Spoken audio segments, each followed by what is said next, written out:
E aí, uma das maiores dificuldades dos investidores é compreender como que você faz para analisar o relatório do fluxo de caixa. Porque, diferente da DRE ou do balanço patrimonial, que eles têm um funcionamento mais intuitivo, vamos colocar assim, o fluxo de caixa ele tem um funcionamento diferente. E quando você bate o olho nos números, você não consegue compreender o que que aqueles números estão te indicando. Então, portanto, as pessoas não sabem interpretar o que que acontece no fluxo de caixa da empresa. Só que esse é um dos relatórios mais importantes, né? Todos são importantes, mas se você não entender o fluxo de caixa, você não consegue mensurar ou você não consegue acompanhar informações e coisas da empresa que são fundamentais e que não estão em nenhum outro dos relatórios da empresa. Mas o que faz uma empresa sobreviver, no final das contas, é caixa. Então você vai ouvir muitas vezes as pessoas falando que EBITDA é geração de caixa ou proxy de geração de caixa, né? Se você coloca de uma forma simplificada, mas na verdade não é o EBITDA que se trata da geração de caixa, aquilo ali é uma geração potencial, porque na prática você tem que analisar realmente o fluxo de caixa das empresas. E especialmente nesse cenário de coronavírus, de pandemia, final de pandemia e início das guerras da Ucrânia e da Rússia, etc. Esses dois cenários, eles mexeram mesmo com o fluxo de caixa das empresas, né? Então as empresas não só deixaram de vender, elas deixaram de faturar. E agora, por exemplo, com essa crise global que potencialmente vai se instalar, a empresa sofre com fluxo de caixa. Tem algumas empresas, especialmente as varejistas, que qualquer coisa que acontece, elas perdem margem de lucro, elas também sofrem bastante no fluxo de caixa, tá? Então, eu quero explicar como que funciona isso. E antes de você entender tudo que eu vou falar nesse vídeo, é importante você entender o que é uma DRE e o que é um balanço patrimonial, porque sem compreensão desses dois relatórios, você não consegue assimilar corretamente o que eu vou falar aqui, tá? Agora, dito isso, já que eu venho do histórico de análise dos demonstrativos financeiros da Lojas Renner, eu vou fazer a mesma coisa aqui e vou explicar como que funciona dentro das Lojas Renner o relatório de fluxo de caixa, tá? Só que como eu falei, antes de você analisar o fluxo de caixa, vamos voltar aqui um pouquinho, ó, na DRE para a gente entender algumas coisas. E eu já expliquei que a DRE conta uma história. Então eu peguei o release do primeiro trimestre de 2022 porque ainda não foi divulgado o do segundo, tá? Mas não importa, o que aqui a gente está entendendo é o funcionamento do relatório. Então, no primeiro trimestre, a Renner vendeu 2,6 bi, aí saiu 1 bi de custo, aí depois saiu mais 1,4 bi de receita, enfim, saiu um monte de dinheiro e sobrou 191 milhões aqui de lucro líquido para a empresa, tá? A primeira coisa que você tem que entender para saber o que que é o fluxo de caixa é que a DRE ela é construída com base no regime de competência. O que que isso significa? Se você fecha um contrato com uma empresa, por exemplo, você faz uma compra via contrato, se você assina o contrato hoje, por exemplo, aqui é dia 29 de julho, tá? Então, eu assinei no mês de julho, mas se eu colocar que eu tenho 30 dias para pagar, esse dinheiro só vai entrar no mês que vem. Então, na DRE, vai constar que a empresa vendeu aqui na Receita esse contrato, porque ele foi assinado hoje, ou seja, a data de assinatura, que é a competência, aconteceu hoje. Mas a data de caixa, que é o que a gente chama de regime de caixa, né? Tem o regime de competência e tem o regime de caixa. A competência é hoje, mas o regime de caixa é só daqui a 30 dias, ou daqui a 60 dias, ou em 12 vezes, por exemplo. O caixa ele vai entrando ao longo do tempo. Então, isso do lado da receita. Do lado, por exemplo, do custo ou das despesas, a mesma coisa acontece. Eu fiz a compra, eu emiti o pedido de compra para o meu fornecedor hoje, mas eu negociei prazo de pagamento para eu pagar. Por exemplo, metade agora e metade daqui a 2 meses, né? E quem faz muito isso é a Ambev. A Ambev compra, sei lá, garrafa dos fornecedores, ela vende os produtos, as cervejas que ela estão produzindo ali, não só a cerveja, mas os produtos, e o dinheiro entra no caixa da Ambev antes dela pagar os fornecedores. Não necessariamente com as garrafas, isso é só uma forma de dizer, mas a Ambev tem muito poder de negociação e ela consegue jogar esse prazo de pagamento para muito depois. Então você vai ver registrado aqui, ó, comprei garrafas, né? Mas ela não pagou pelas garrafas ainda. Então, apesar de estar aqui na DRE, o dinheiro não se movimentou, o dinheiro está no banco ainda parado, tá? Isso é o regime de competência. O regime de competência ele é registrado na hora que o pedido de compra é emitido, certo? O fluxo de caixa ele é regime de caixa. Eu registro ele só quando o caixa, quando entrou ou saiu dinheiro do banco, tá? Então, vamos descer agora e vamos entender o seguinte. Aí você pode estar falando assim, não, entendi, agora tá claro, né? Por exemplo, se aqui tá 246 é porque entrou dinheiro no caixa? Então, né? Não é bem assim. É mais ou menos assim, porque aí vocês precisam entender um pouco de balanço patrimonial. Se vocês não entendem, cara, você vai ter que assistir o vídeo, porque eu não vou explicar aqui, tá? Mas vamos lá. A gente viu então lá que o lucro da Renner foi 191 milhões, eu mostrei para vocês. Mas como a gente já viu, nem sempre o dinheiro entrou ou saiu do caixa, certo? Aquilo ali é competência. E pode existir aqui no relatório de fluxo, na DRE, despesas, por exemplo, que ainda não foram pagas. Um exemplo disso é depreciação e amortização. A empresa não paga a depreciação e amortização. Se você tem um computador, por exemplo, esse computador deprecia, ele vale menos a cada mês ou a cada ano.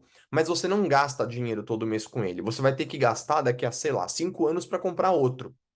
Então, quando você coloca depreciação, isso daí é só uma forma da empresa dizer que daqui a um tempo eu vou ter que gastar esse dinheiro, tá?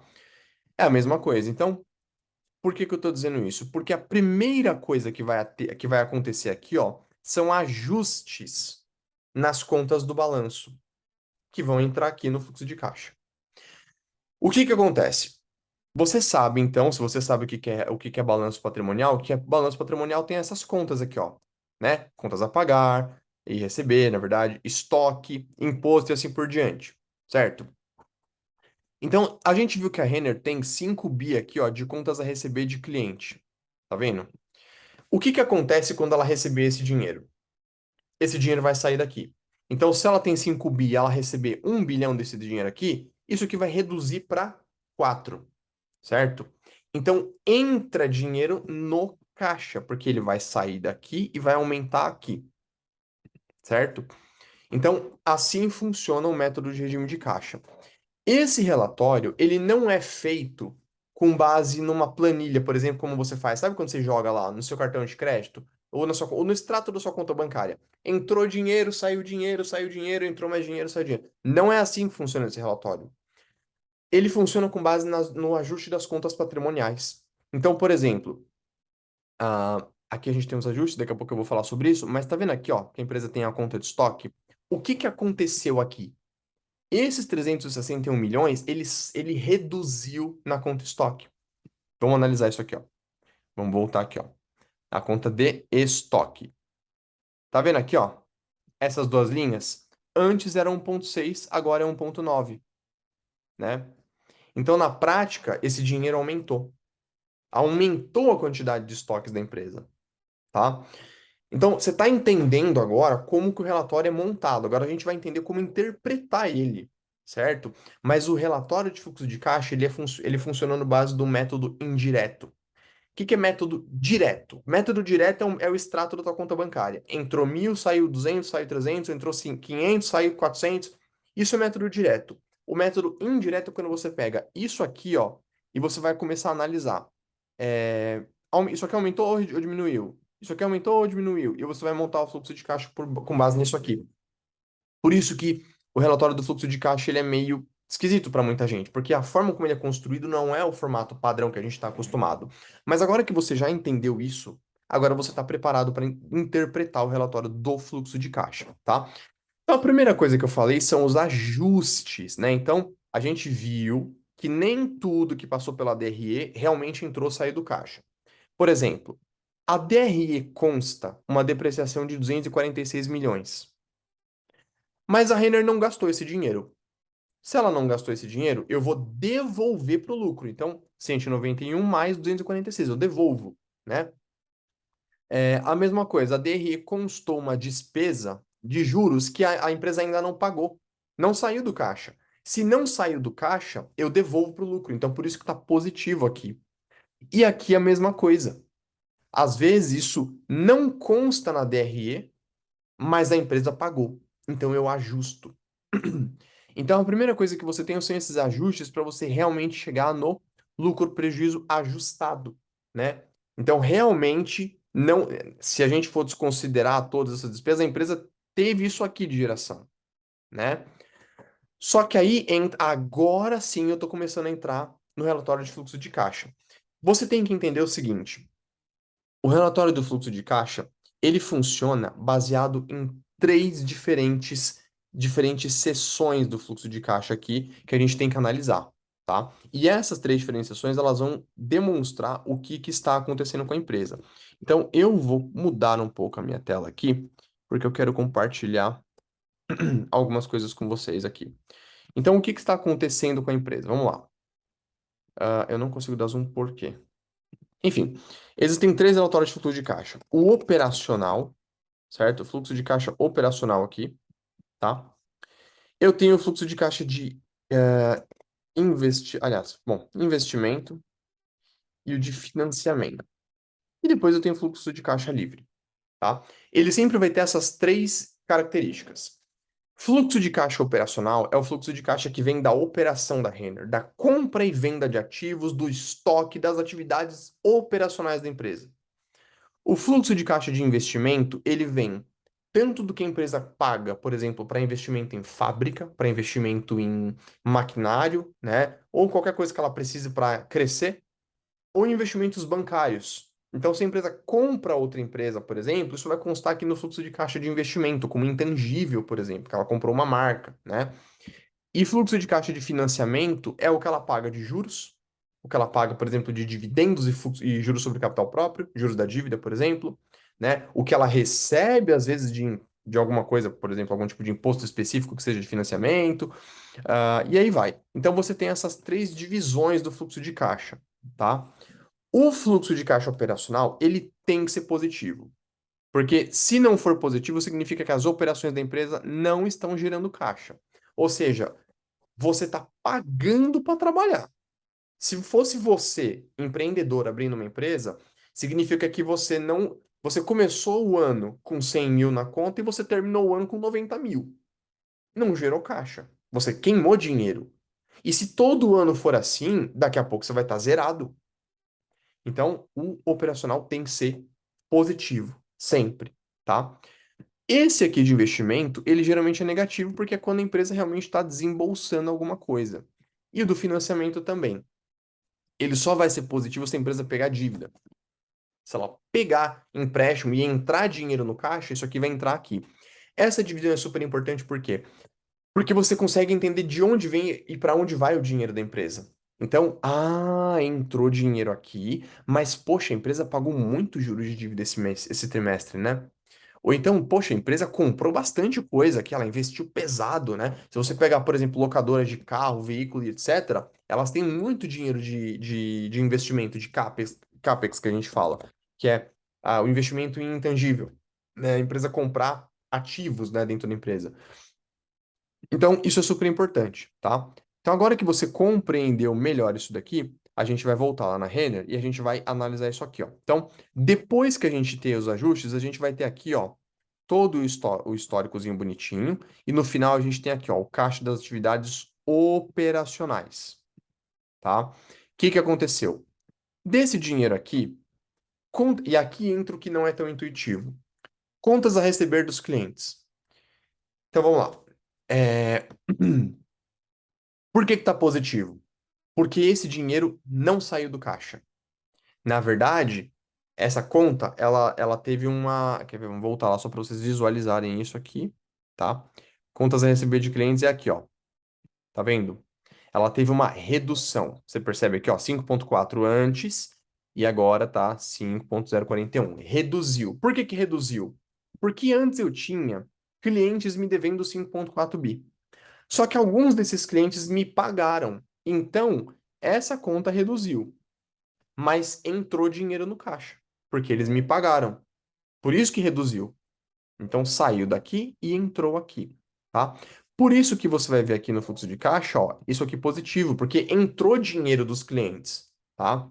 Estoque está negativo. Por quê? Porque lá no balanço patrimonial, a empresa teve que aumentar a quantidade de estoques.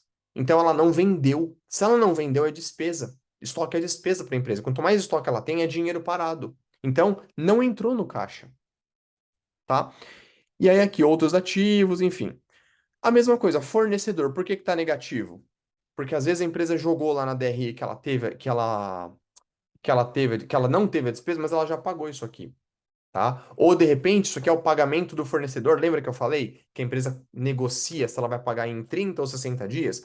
Às vezes isso aqui é o que ela negociou no trimestre passado, mas ela tá pagando hoje ainda.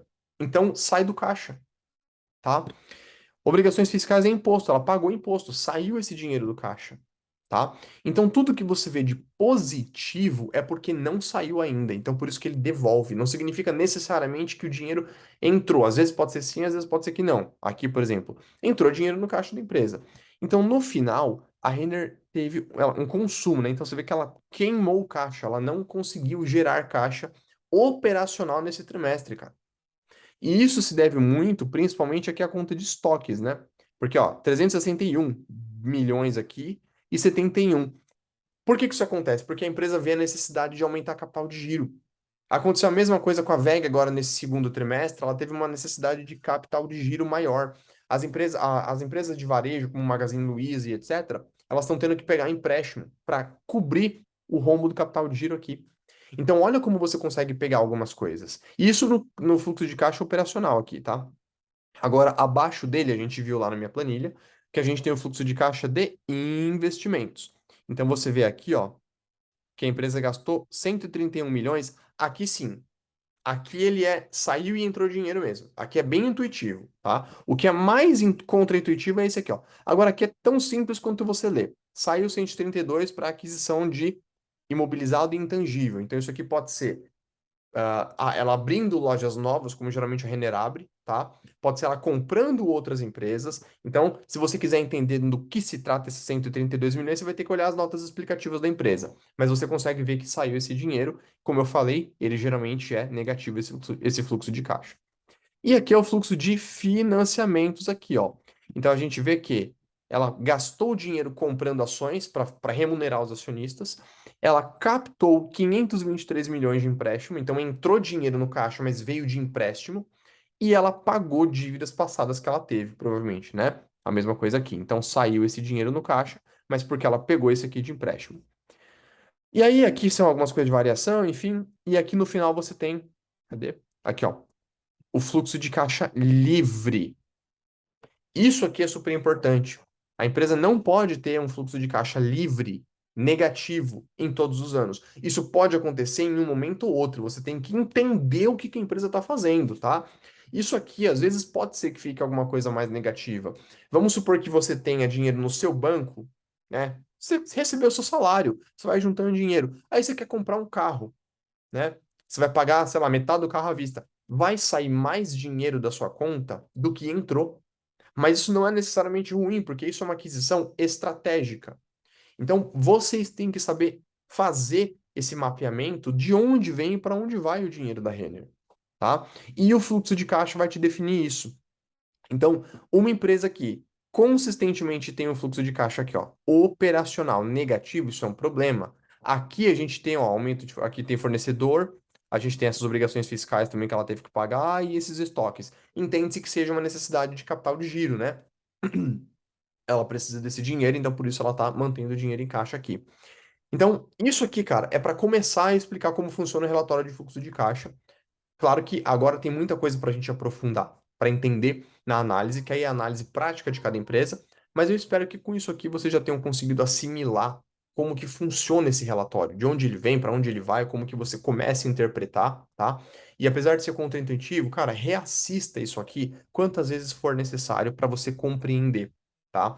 Vai sozinho no relatório da Renner e tenta interpretar, ou o relatório de qualquer outra empresa, por exemplo, e tenta interpretar o que está acontecendo ali porque aí você vai conseguir entender, né, com a sua própria cabeça, o que que é o relatório, quais são aqueles números, e depois você volta aqui no vídeo, assiste de novo e consegue absorver cada vez mais. Então, muito obrigado pela sua audiência. Se você curtiu aqui, deixa o like e bora ficar rico.